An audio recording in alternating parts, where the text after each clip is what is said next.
What up, though, Michigan Democrats?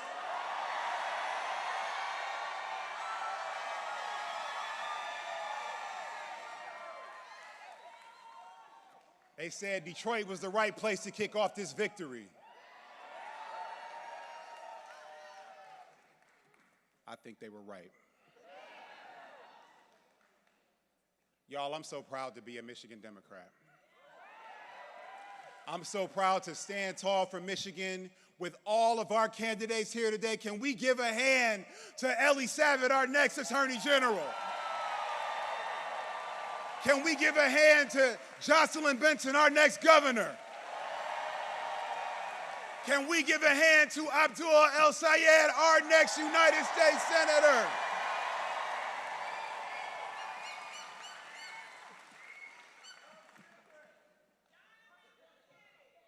I like Donovan McKinney. Our next Congressman, Donovan McKinney.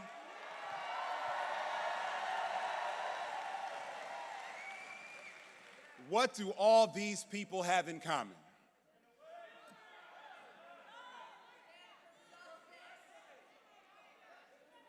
Michigan Democrats chose them.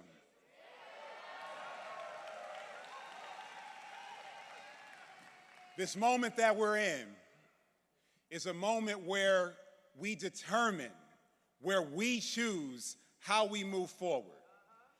You see, the entire trajectory of the United States of America rests on the choices of Michiganders. And so it matters the choices that we make. It matters how we show up. It matters that we organize, converse, connect, and convert people to understand that we share their values, we will fight for their freedom, and we will fight for this democracy here in Michigan and in America.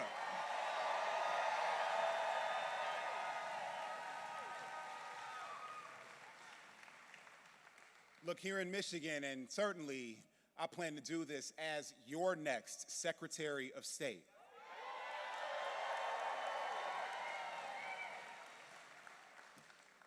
We're going to make sure that this office rests on three basic things: facts, fairness, and freedom. I want you to say that with me. Repeat after me. Facts, fairness, freedom. Facts, fairness, freedom. I like how that sounds. Y'all, we have to make sure that those three principles are not stomped out, erased, washed away by Donald Trump and anybody who likes to be like Donald Trump today or when they grow up. But you got to think about it. Why are they so scared of you voting in Michigan? Why are they so scared of women casting all their ballots? Why are they so scared of people in rural Michigan not having barriers that stand between them and voting? Maybe because we will vote the hell out the people that cut off our health care. Maybe it's that we will vote out the people who have raised our prices. Because I know one thing. If Donald Trump is able to wreck voting the way he raised prices, we got a whole lot of problems we're going to have to deal with. So we have to make sure we protect this right, this sacred right, that is the tool that we use to fix the systems that fail us and vote out the people and politicians who have been corrupted and fail us on a daily basis. The reason they are so focused on taking this right is because they cannot focus on our problems. They can't even see the challenges that we face and that we work to overcome here in the state of Michigan. We just want people to be able to buy groceries. We want you to be able to put gas in your car. I want you to be able to afford child care. Look, y'all, I had twins. You know how expensive child care is? I want you to be able to afford your medicine and go to the doctor. They are not focused on those problems. They are focused on protecting power. They are focused on money for themselves. And we, the people who love democracy, our job is to vote for our values. It's to vote for our freedom. It's to vote to protect others. It's to vote for our community. It's to vote us into victory.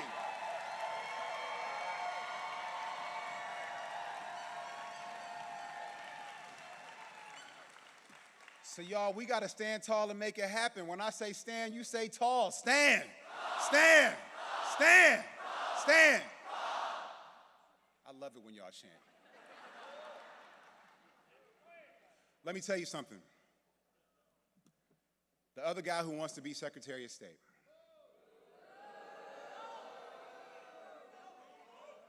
I'm gonna tell you the main difference between me and him is that I will listen to you and he will listen to Trump.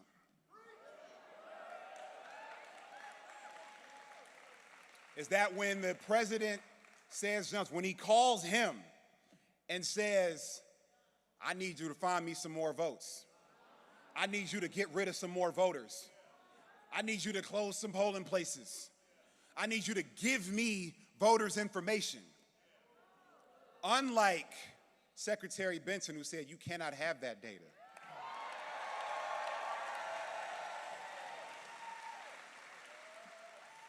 He'll say, how many times do you want it? That is unacceptable. That is dangerous for our privacy, for our freedom.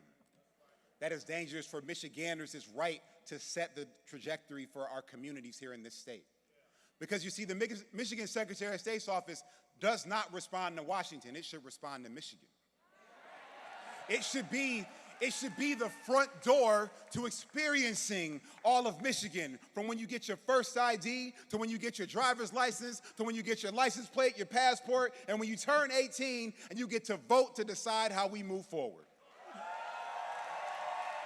That's how we open wide the doorway to democracy through which every Michigander will walk through, and after we get done with it, everyone in America will walk through there into a beautiful future. That is what we will fight for. That is what we will work for. And that is what we will organize for so we can win. We're gonna work together. We're gonna make phone calls. We're gonna knock doors. We're gonna have conversations. We're gonna get in a few arguments on social media. And we're gonna win those arguments because we can tell the truth more aggressively than they can lie. We can reach more people with our values and our truth than they can with their misinformation. Because we will build a movement that is based on facts, fairness, and freedom. Say that with me, facts, fairness, and freedom.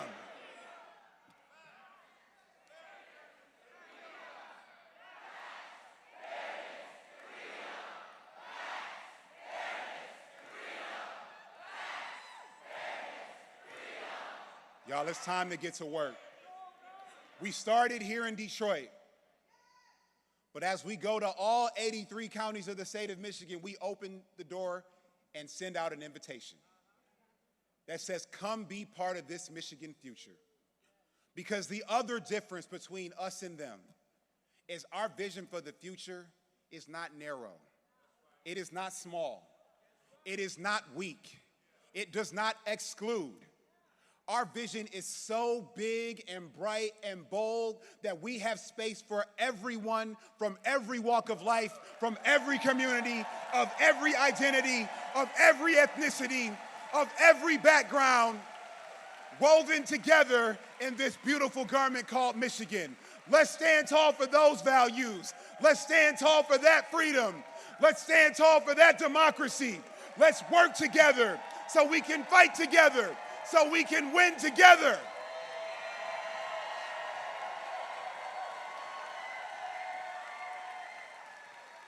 And as we fight, we got to make sure we have the right people in the right places on this team we call One Team Michigan. And so I want to bring forward somebody who has been in this fight alongside me. But instead of calling her Madam Secretary, we're going to call her Madam Governor. Give it up for the next governor of Michigan, Jocelyn Benson.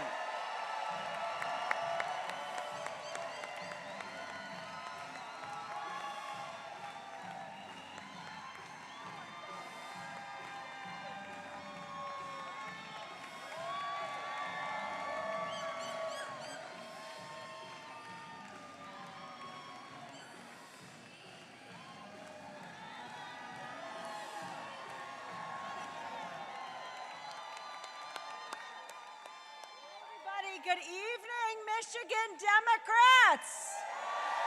Woo! Well, I am so thrilled to stand before you as the Democratic Party's nominee to be the next governor of Michigan.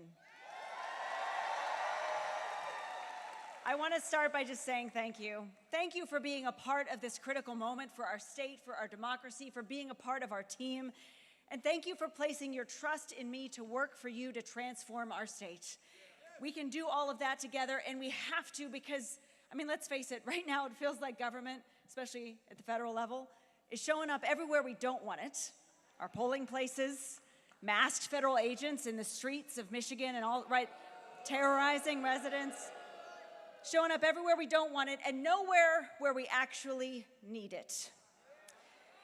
And this election is our opportunity to change that. It is our opportunity to grow our coalition to include citizens in every corner of this state who believe, as we all do, that the power of the people must always be greater than the people in power.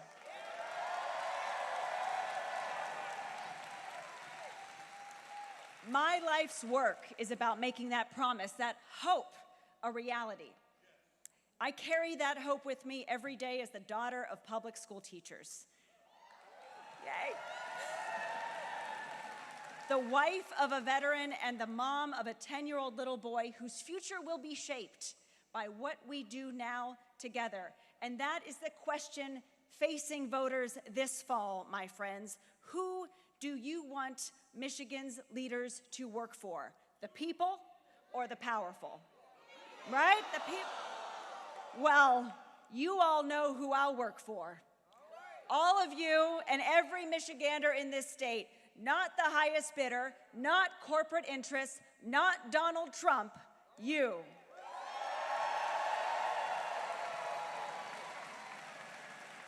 So I'm asking you to join this incredible team of Democrats running up and down the ticket this fall to ensure we can build a government whose leaders work for you, work for the people, a government that saves us time, saves us money, makes our life easier, a government led by a trifecta of state leaders,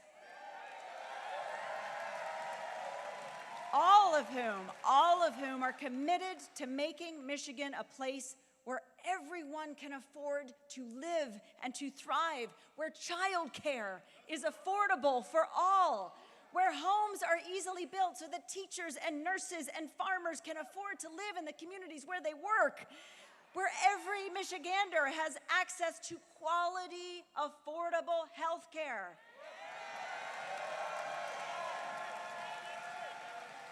And where no young girl has to worry whether she'll grow up in a state where her reproductive freedoms are protected.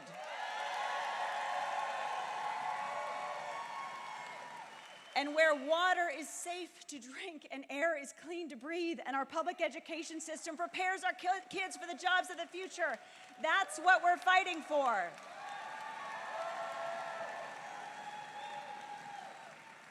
And as the next governor of Michigan, I will work with all of you to drive down costs while expanding our economy. And yeah, I'll work with anyone to get that done, but make no mistake, I'm also ready to stand up to anyone, no matter how wealthy or powerful, who gets in our way. I've done that as Secretary of State, and I'm ready to do it as the next governor of Michigan. I love this state. Like all of you, I love the people in every corner, in every county, and I know when I talk to that single mom in Muskegon who has to decide whether to eat or pay rent, or when I sit down with seniors in Warren who are anxious about paying for medicine as those costs skyrocket and they're on a fixed income, I know our responsibility in this moment, my friends, is not just to win this fall, but to do right by them, to deliver for them and every person in this state. That's what it means to be a Democrat, and that's what it means to lead. I will work for that veteran who deserves access to health care that they earned, the teachers who dedicated their lives to preparing our kids for the future and deserve better pay and more respect.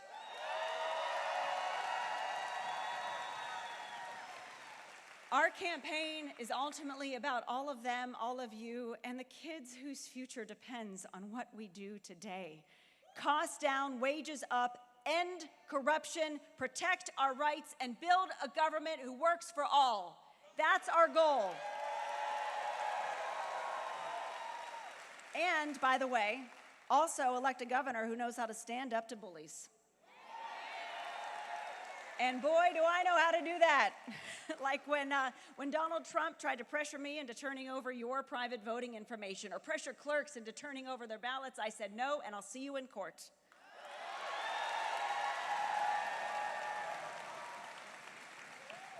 And I won.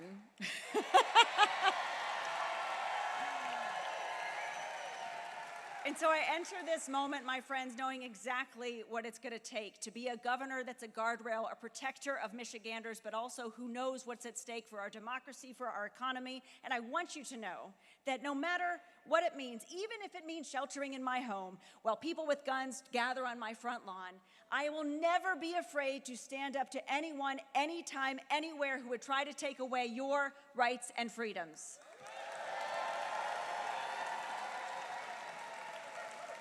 And so that, my friends, is the choice facing voters in Michigan this fall. That is the choice that I'm asking you to present to them. The question, who do you want your governor to work for? What do you want her to stand for? And who will she fight for? Now, my Republican opponent, John James,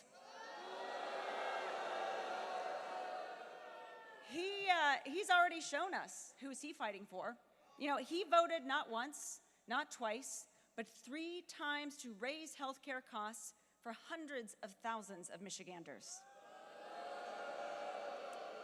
When Michigan families needed help lowering housing costs, he stayed home. And when President Trump tried to overturn a free and fair election that he lost in 2020, my opponent was right there next to him, parroting the very same lies, the very same attacks, because he also didn't want to admit that he'd lost that election. Yeah, I think, in fact, he lost a couple of statewide elections. But Michigan Democrats, are you ready to make sure he goes 3 for 3 and loses this one too? Well, so am I. And the bottom line, though, for me is this. Michigan deserves a governor who works for you and answers to the people, not corporations, not the DeVos family, and not Donald Trump, you. And so here we go into the general election with the wind in our back, with momentum on our side. Michiganders just made their voices heard in a primary where more people voted than ever before in a midterm primary in this state. And their message was clear. They voted for change. They voted for leaders who will fight for them. And if there is one party they trust to fight for them, it's us. We will stand up for the people. We will fix what is broken for the people we serve. And I am committed as the next governor of Michigan to making sure we meet this moment. But I cannot do it alone. I cannot do it without your help. I need you in these next 3 months to knock those doors, make those calls, talk to your neighbors, leave here tonight ready to remind people what is at stake and what is possible when we come together. We can take the victory we saw on Tuesday and deliver another one this fall for all of us.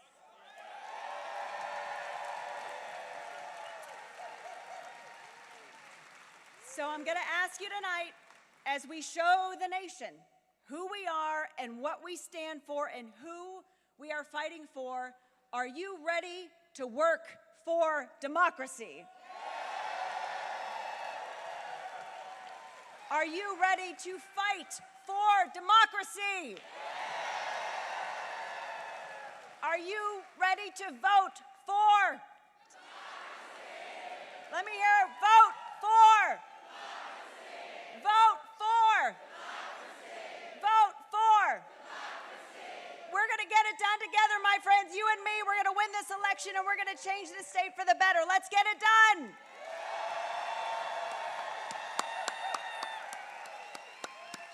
And I am excited now to introduce someone, fun fact, who I've known for a really long time. We were students together long ago. We're colleagues now. We're friends now. You may know him as Secretary Pete. But I know him now as Michigander Pete Buttigieg. Let's bring him on out.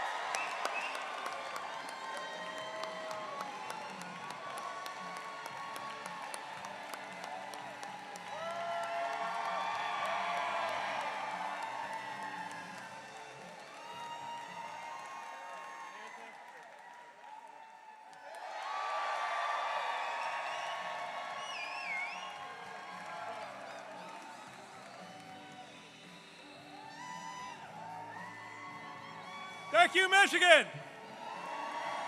How about our next governor, Jocelyn Benson?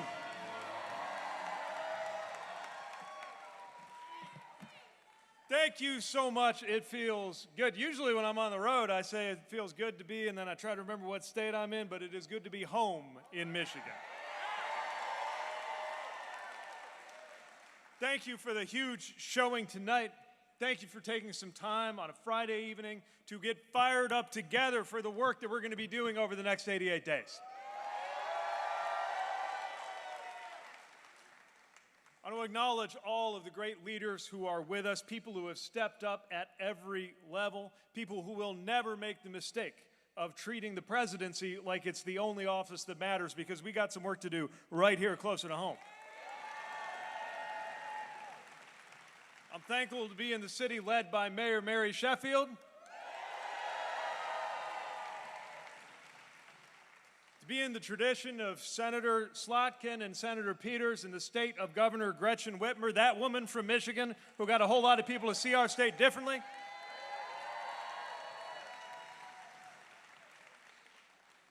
And most of all, I'm excited to be here with you. Ever since moving to be closer to our family in Grand Traverse County, or as I've learned as a Michigander to put it, the end of my ring finger right there, I have seen for myself how this state captures so many different dimensions of American life, from the auto towns that remind me of where I grew up, to the rolling hills and cherry orchards where we live now, to one of the world's great cities where we are gathered right now, Detroit, Michigan.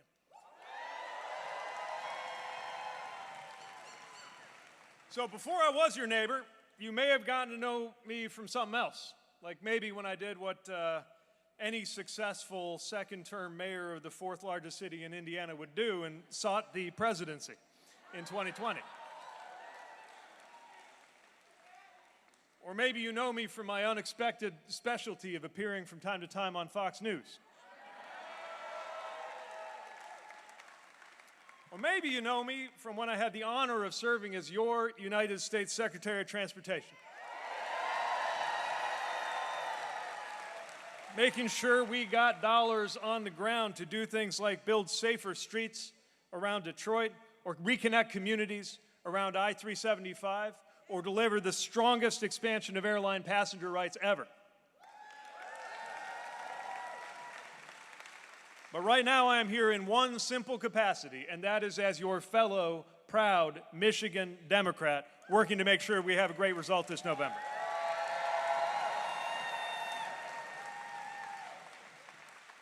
Now, we have just 88 days to make sure that things go right. The stakes are high, and people from around the country, people from around the world, are watching the state of Michigan right now to see if we have the capability to put together that coalition to win. And we will win.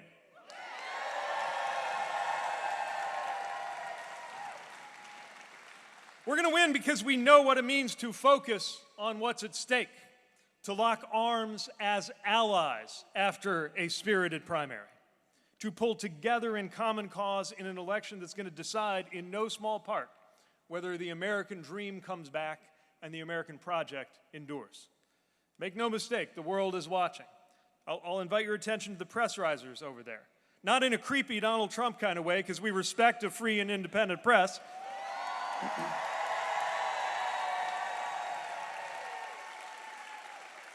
but rather to affirm what is at stake in the choices that our fellow Michiganders are going to make at the ballot box in just 88 days.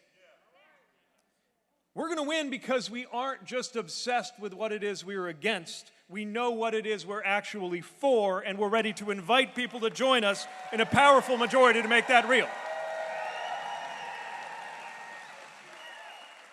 We're going to win because we understand that the project of the moment is not to return to some previous status quo. It's to make sure that things are better, not just than they are today, but than they ever were before. I believe we have the values and the vision to do that. I believe we have the discipline to do that. And I believe we have the candidates to do that.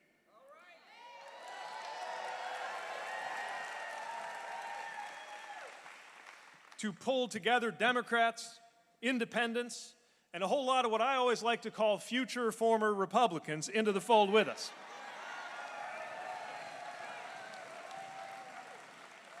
Now look, it's no secret that we all may not have voted the same way on Tuesday. That's okay.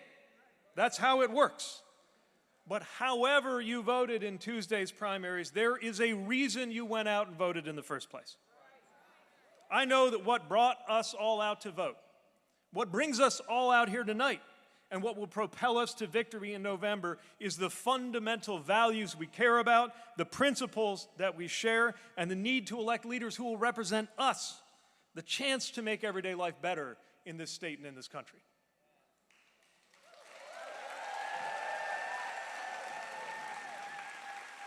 So I want to be very clear about this. Wherever you sit in this big tent of ours, and it is a big tent, but whatever corner of that tent you think of as home, there is a set of things, and I mean big, big things, where we agree with each other, we agree with most Michiganders, and Washington and Lansing Republicans disagree with us. That's what's at stake right now, and it's not all about left, right, and center, Democrat and Republican. For example, you don't have to be a lifelong Democrat to believe that one job ought to be enough in the American economy. You don't have to be a bleeding heart liberal to see that costs need to go down and wages need to go up, not the other way around.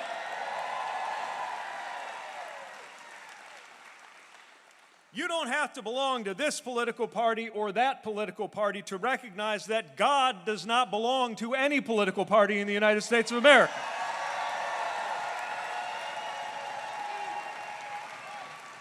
Or to insist that people of every faith and any faith, if any, all deserve equal treatment, respect, dignity, and safety in this country.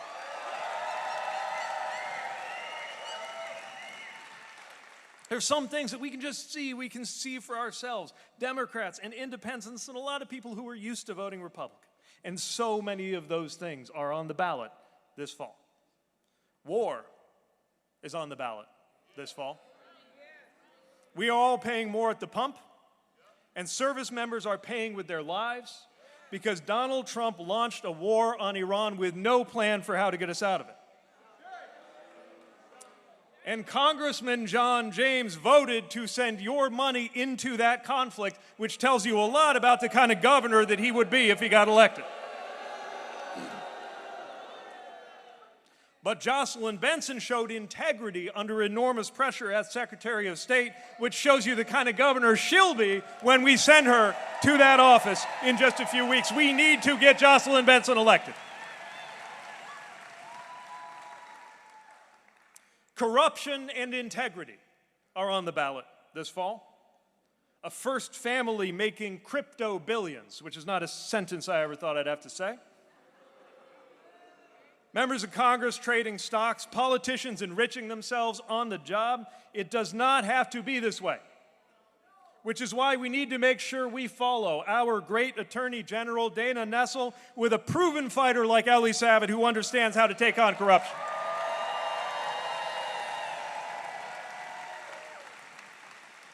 And with our political system, under the pressure that it's under, we need a proven statewide leader of integrity to be our next Secretary of State following Jocelyn Benson, and that is somebody who doesn't just stand tall, he thinks big, and that is Garland Gilchrist.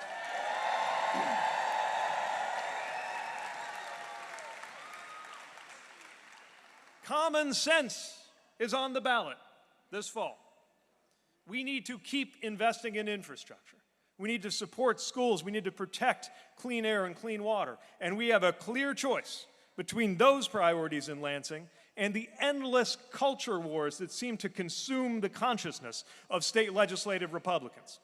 Only one set of candidates is in line with the priorities of Michiganders, which is why we must preserve the state Senate majority and bring that House into Democratic hands so that Governor Benson can work with that trifecta.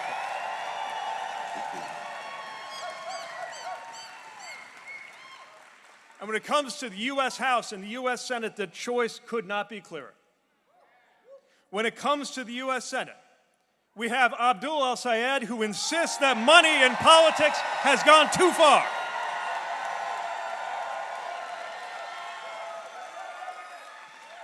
And we have him running against Mike Rogers, who insists on being part of the problem. We have one candidate in Abdul El-Sayed who wants to expand affordable health care and keep more money in your pocket. And we have another candidate, Mike Rogers, who literally voted against the Affordable Care Act, and you better believe he will cut health care one more time if you give him a chance in the United Senate, so we will not let that happen. Mike Rogers has disqualified himself from going back to Washington.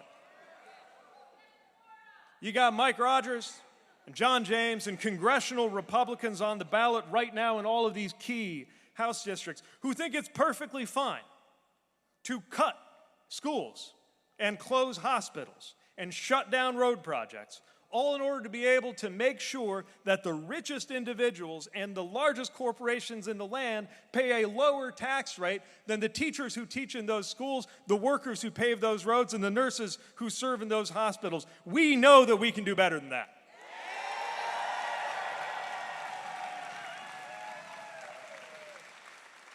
We know that investing in healthcare and funding, not slashing SNAP, and supporting, not gutting Head Start, and making sure that the best and wealthiest economy in the United States actually has the best funded public schools in the United States. We know the leaders who will do that.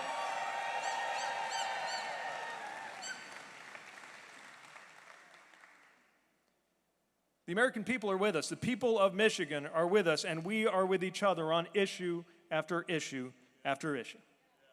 You are either for or against a woman's right to choose, and we know what side we are on in the state of Michigan and in this party. You are either for or against the right to be who you are and love who you love without somebody telling you what you're supposed to do, and most people are with us on that. And I would just add that we are a practical people in this part of the country. We pay attention above all to results. So today we woke up to news that the U.S. economy is losing jobs. Remember when they promised that those tax cuts for the wealthy were worth it because they would speed up the economy?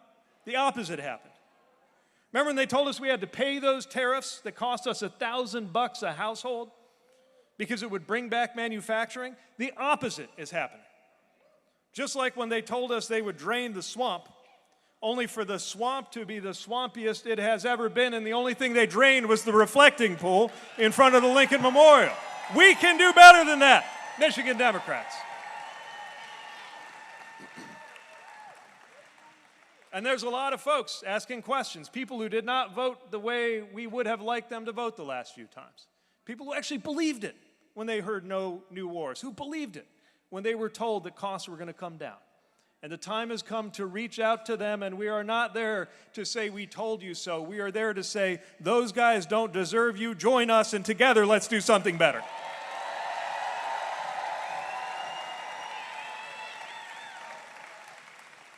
No two people in a party or a country or a county or a family agree on absolutely everything, but on every one of those big issues, Democrats agree on what we ought to do. Most Michiganders agree on what we ought to do, and we got a chance to do something about it. So we know what we've got to do these next 88 days, and that's get the word out to everybody who will listen. And based on the energy in this room, I think we're going to do just fine in November.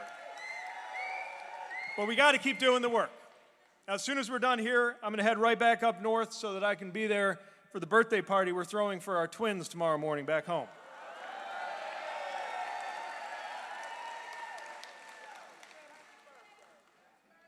Thank you. They're about to be 5. Which means if you ever had kids that age, they're starting to ask a lot of questions. Some are easier than others.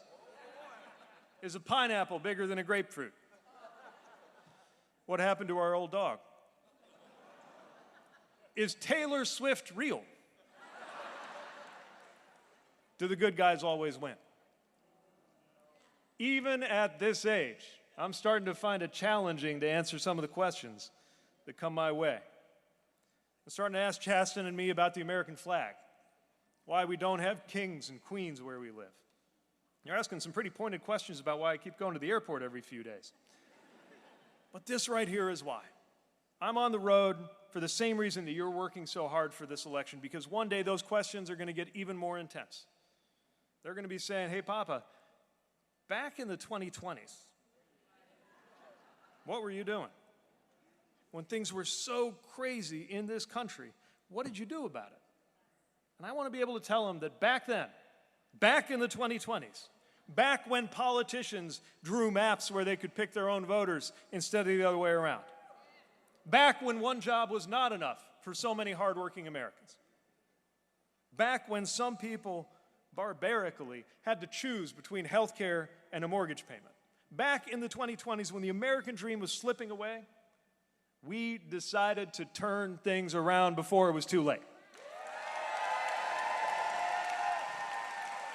When we stopped pretending things that could go on like that would go on forever, and we made sure something better took their place. And I'm going to tell them about the work we did right here in Michigan in the general election of 2026. So my only question is, are you ready to make sure that that's the story we get to tell our kids one day? Are you ready to call people into our coalition while there's still a chance? Are you ready to do the work? Knock on doors, pick up the phone, and call for something better? Then we will be proud of this moment because of what we were about to do next. Thank you so much for showing up, Michigan. Let's get to work and let's get this done.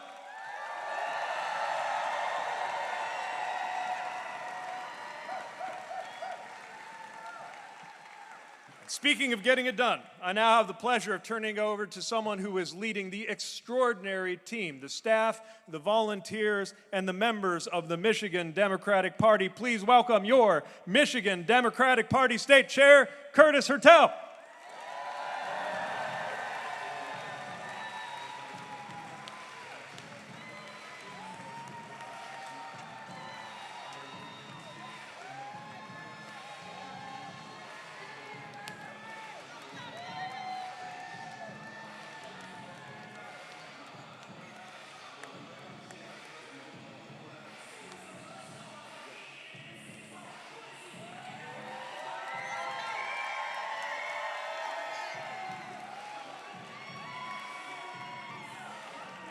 Detroit City, how are you? We have some amazing candidates. You know, I want to tell you, one of the things that when I ran for chair of this party, I said that we would get out of the business of the Democratic Party choosing candidates. The people should choose. Well, I want to tell you, you did a damn fine job. I want to show you my shirt real quick.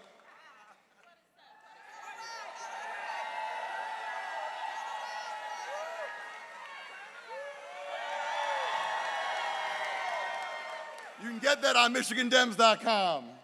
Help support the organizing program that we do. I want to bring up the rest of our ticket for a second.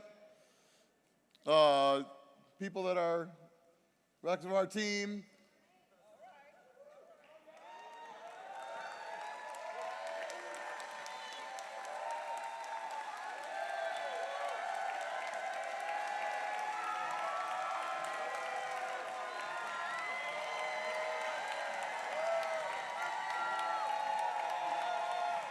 We have State Board of Education member Tiffany Tilley.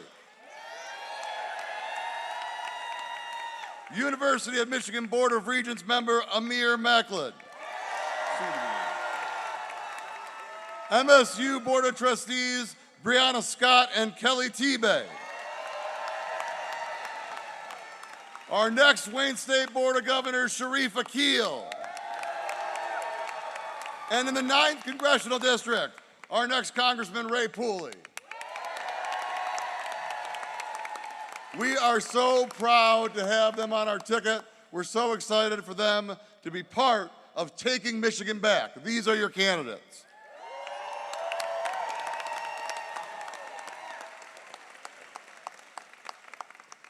Guys, for the first time in Michigan history, this is our first time we've ever had an open governor's race, open U.S. Senate race, open Attorney General race, open Secretary of State, enough seats that we could flip Congress right here in Michigan. We're down 3 seats in the State House.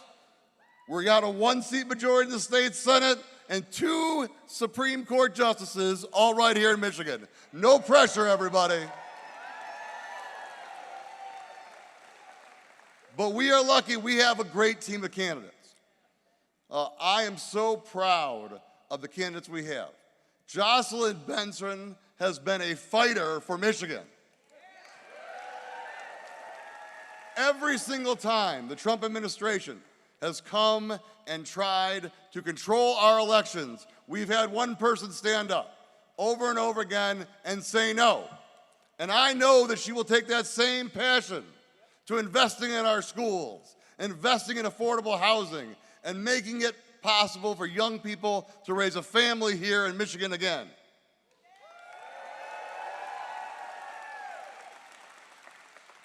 And I got to serve in the Senate with Garland Gilchrist. I watched Garland fight every single day. You know, we passed the largest tax cut for working families. We brought 30,000 kids out of poverty. We were the first state in 70 years to repeal right to work.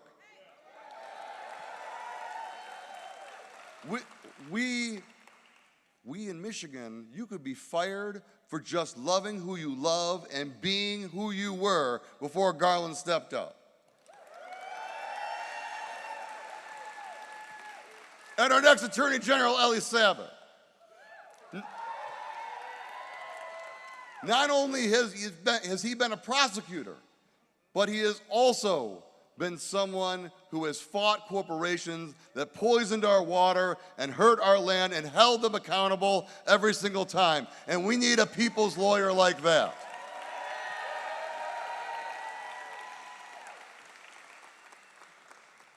And a great fighter in Abdul El-Sayed.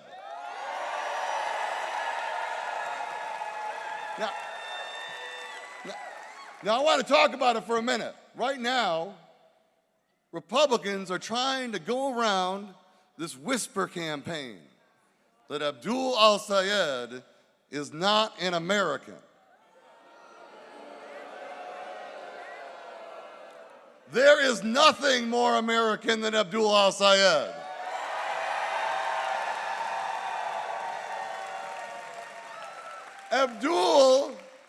Abdul was born here in Michigan, and he was raised by a daughter of the American Revolution. He was a captain of his football team. He was a valedictorian at the University of Michigan. And as a Spartan, it's hard for me to admit it, but you got to be pretty smart for that. But I would also say that what he has done since is the best of America. He has gone and tried to fix our public health systems.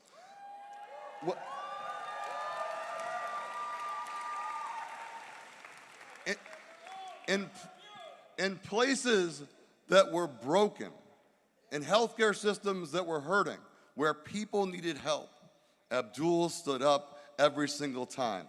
There is nothing more American than that. And I want to say this too, there is nothing more American than Medicare for all. Do you know that there has been a Michigan Democrat fighting for Medicare for all since the 1930s in Michigan? And now they're going to try to tell the lie that it's not an American ideal. And you know what? If I was Mike Rogers, I'd tell that lie too. Because he's voted directly to take health care away from thousands and thousands of people in Michigan. So of course, if you were against the Affordable Care Act, you're going to be against expanding it to anybody. And that's what I want to say, is that for every time they come and tell you that his ideas, or who he is more importantly, is not American, I want to tell you what not American is. What's not American is having a president and a Congress that gave billions in tax cuts to billionaires while ripping health care from the people of this state. What's not American is going to a war of choice, sending our soldiers abroad so that they can raise prices on every single person in this room. You know, they talk about America first. That's America last policy. They say they're America first. We are America first.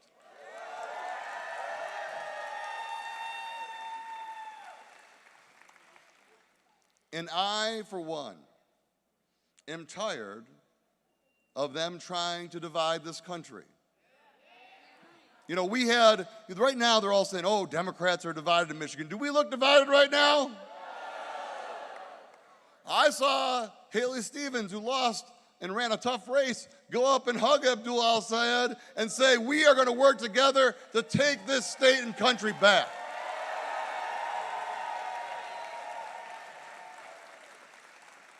Now, they're going to keep trying to do it. For the next 3 months, they're going to spend time over and over again trying to tell lies about Abdul, trying to tell all these lies. And you know what the best part about that is? We just got to tell the truth about them. John James has run for governor twice. I'm sorry, he's run for statewide office twice. He's a two-time loser. Mike Rogers couldn't even win when Donald Trump won. Mike Rogers moved here back to Florida, from Florida. He was living last time in a house that didn't even have water. And he looks pretty fancy, so he was going somewhere, right? And all I'm saying is that we have got a responsibility to take this country back. And I know that while we may have differences in the way we want to solve problems, we know what the problems are. And if that's not enough for you, do you want Donald Trump to have a supermajority on the Supreme Court? So what right now do we need more than anything else? We need fighters. We need people that are willing to stand up and say enough is enough. We need people that aren't willing to say the status quo is good enough. It's not. And we are lucky that you have sent us a fighter. I am proud. I am proud to say, I'm proud to introduce our next U.S. Senator from Michigan, Abdul El-Sayed.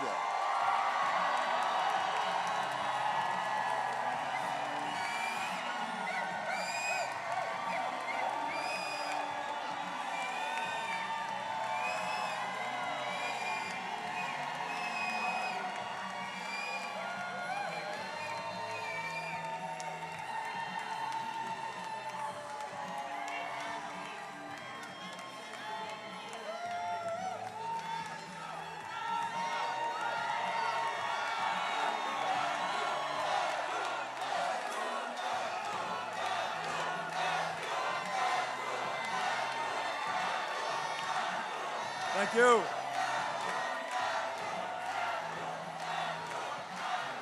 Thank you. Thank you.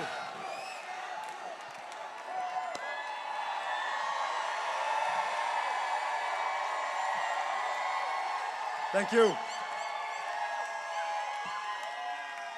Can we give it up for our Democratic Party Chair, Curtis Hertel? And how about our next Supreme Court Justices, Megan Kavanaugh and Nick Hood? Our next Secretary of State, who stands tall for Michigan, Lieutenant Governor Garland Gilchrist. Washtenaw County Prosecutor and soon-to-be Michigan's next Attorney General, Ellie Savitt. And your next Governor, Jocelyn Benson.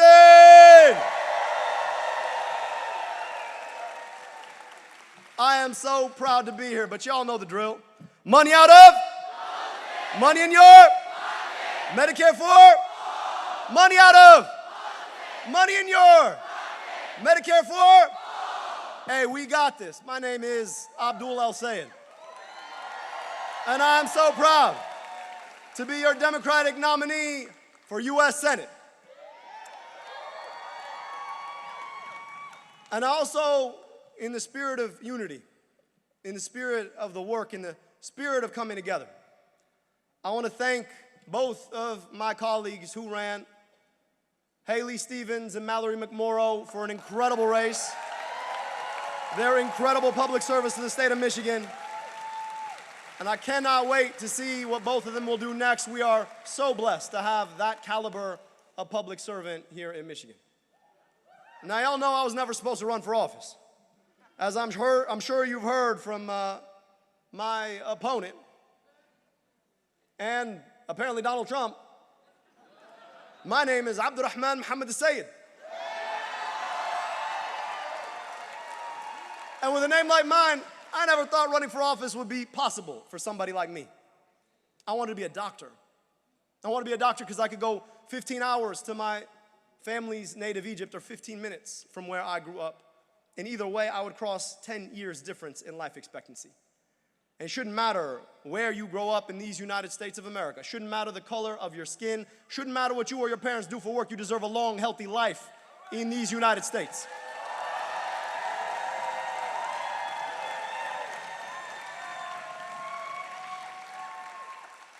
I went to medical school to learn how to heal, only to realize that too often our healthcare system is not just not part of the solution, it's part of the problem. Focused more on monetizing us because we get sick than caring for us because we got sick. And I realized when I graduated, and yes, I did graduate med school, that I wanted to work on the system, not just in the system. I went into public health. Got to rebuild the health department in this incredible city. Led Wayne County's Department of Health, Human and Veteran Services. We put glasses on kids, took on corporate polluters, made sure that our kids weren't drinking lead in the water in their schools. Eliminated, none of that, no. Eliminated upwards of $700 million of medical debt for 300,000 people in a program that is ongoing.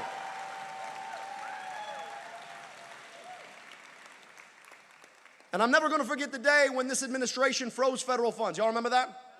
I'm sitting in my office at The Guardian trying to figure out how to make sure WIC checks go out next week, how to make sure that our kids keep getting the vaccines that they actually do need, how to make sure that our federally qualified health centers don't shut down, when I get a notification on my phone that after his long and storied career of service, our current U.S. Senator Gary Peters is not seeking re-election.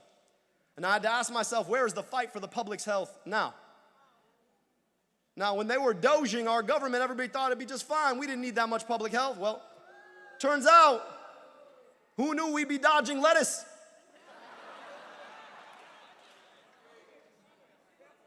Breathing air quality that's worse than so many other places in the world. Now, dodging lettuce is something I had to worry about abroad. It wasn't something I thought I'd have to worry about in Michigan. Turns out government does things that it needs to do for you, even if you don't know it. And I realized I had to ask myself, where's the fight for the public's health now? And if you've ever wondered why RFK Jr. runs public health in this country, I think the fight for public's health needs to be taken to the U.S. Senate.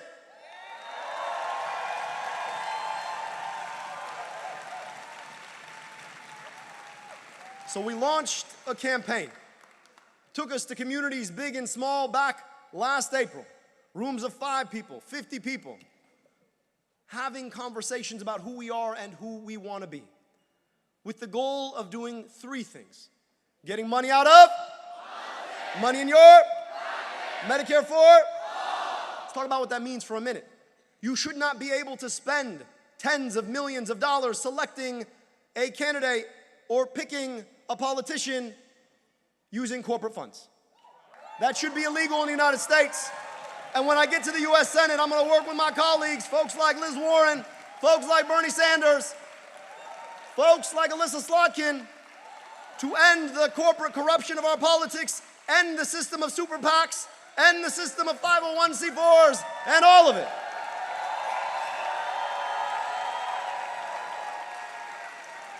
And we're going to put money in pockets. We're going to stand with our union sisters and brothers and pass the PRO Act.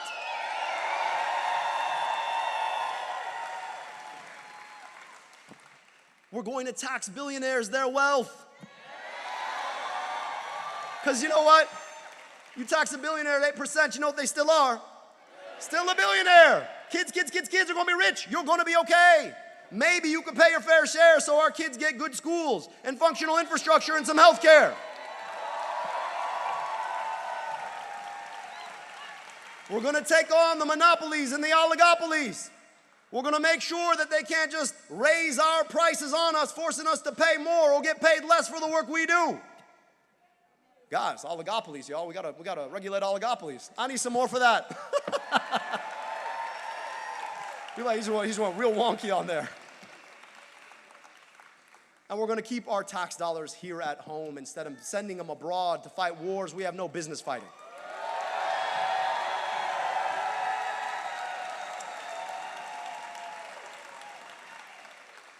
And we're finally going to meet the unmet promise of guaranteeing every single person in this country the health care they need and deserve through Medicare for all.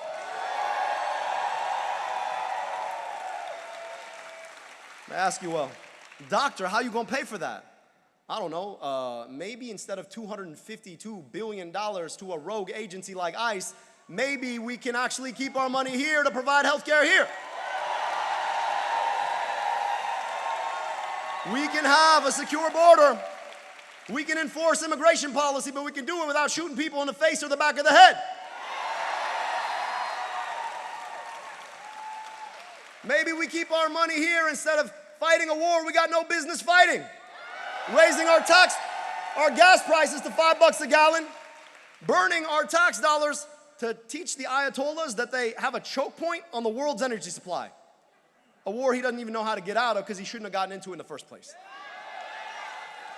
Now, I'm up against a guy named Mike Rogers. And Mike Rogers, well, he's decided that he wants to focus on my name. My 11-letter first name. Now, Mike, I'm just going to remind you, if you don't know how to say the name, keep the name out your damn mouth.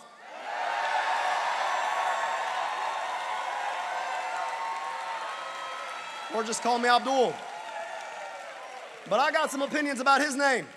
See, it's very fitting for him, Rogers. Because that's his answer every time a corporation or Donald Trump tells him to do something. Mike, we need you to put a data center in the backyard. Roger. Mike, we need you to hike their prescription drug prices. Roger. Mike, we need you to rubber stamp this war we shouldn't be fighting. Roger. Mike, and this one's Donald Trump. I need you to lick these boots. Roger.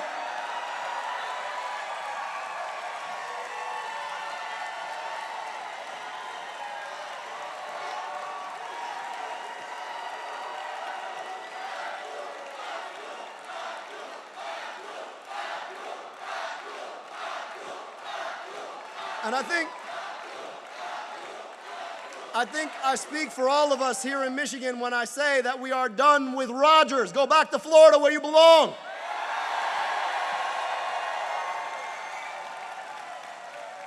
Too many Rogers. Here's the thing about it, though. They all think that we won't step up and fight. They think they're the biggest, baddest bully on the playground, that they're going to show up and we're going to run away.